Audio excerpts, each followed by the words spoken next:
Aujourd'hui, je vais vous raconter une terrible histoire sur le parc des illusions où l'enfer s'est glissé dans les attractions. C'est un témoignage de Lucas T. Je m'appelle Lucas T, j'ai 28 ans et ma passion pour les parcs d'attractions a commencé dès mon enfance, lorsque je campais les nuits d'été devant la télévision à regarder des documentaires ces endroits féeriques. Mais cette histoire n'a rien de féerique, c'est une expérience qui m'a marquée à vie. Elle se déroule lors d'un été brûlant en 2021, dans la ville de Verviers, en Belgique. J'avais décidé de visiter un parc d'attractions dont j'avais entendu parler par des amis, le parc des illusions. Les rumeurs qui circulaient à son sujet étaient étranges, mais ma curiosité l'emportait sur ma prudence.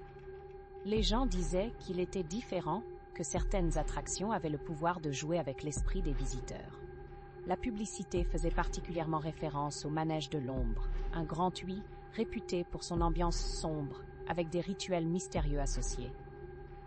J'ai pris mes billets en ligne, tout excité, ignorant les avertissements que j'avais entendus. Dès mon arrivée, quelque chose semblait étrangement décalé. Des cris résonnaient dans l'air, mais pas ceux de joie habituels que l'on attend d'un parc d'attractions. C'étaient des cris de peur, de désespoir. L'odeur du pop-corn était mélangée à quelque chose de plus âcre, comme du métal rouillé. Les employés, vêtus de costumes étriqués, arboraient de faux sourires qui me mettaient mal à l'aise. Leurs yeux brillaient d'une lueur étrange. J'ai essayé de me convaincre que c'était juste une mise en scène, mais je ne pouvais m'empêcher de ressentir un profond malaise. Je me suis dirigée vers le manège de l'ombre. La file d'attente était anormalement courte, mais j'ai décidé de ne pas laisser ma prudence prendre le dessus. Les autres visiteurs semblaient trop absorbés par leur téléphone pour réaliser l'atmosphère tordue qui m'entourait. Lorsque j'ai finalement pris place dans le wagon, une sensation d'appréhension m'a envahi. La barre de sécurité s'est fermée autour de moi, mais ce fut le moindre de mes soucis lorsque le manège a commencé son ascension. Les cris des autres passagers résonnaient dans mes oreilles alors que le wagon atteignait son sommet. La vue du parc était fascinante et effrayante, mais la descente fut brutalement interrompue par une secousse. La lumière s'est éteinte, plongeant le manège dans le noir. Les voix étaient celles d'individus en détresse. Moi, mon cœur battait la chamade. Puis, une voix, sombre et chuchotante, a retenti dans la nuit. « Vous ne devriez pas être ici. » Une frayeur indescriptible m'a traversée. Tout était devenu si réel. Les lumières se sont rallumées, mais il n'y avait plus de décor. Au lieu de montagnes russes, nous étions dans une salle de projection lugubre.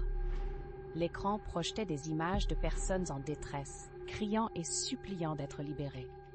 Mon ventre se nouait alors que je comprenais peu à peu la vérité. Ce manège était un piège. Les rumeurs ne parlaient pas uniquement de frissons, mais de disparitions. Des gens qui avaient pris place dans le manège et qui n'étaient jamais repartis. Quand le manège a repris son chemin bizarrement, j'ai ressenti une poussée d'adrénaline et une envie de fuir. Je ne pouvais pas rester là. Au moment où le manège a finalement ralenti, j'ai jeté un coup d'œil en arrière. Les autres visiteurs étaient immobiles, leur visage exprimait la terreur la plus profonde.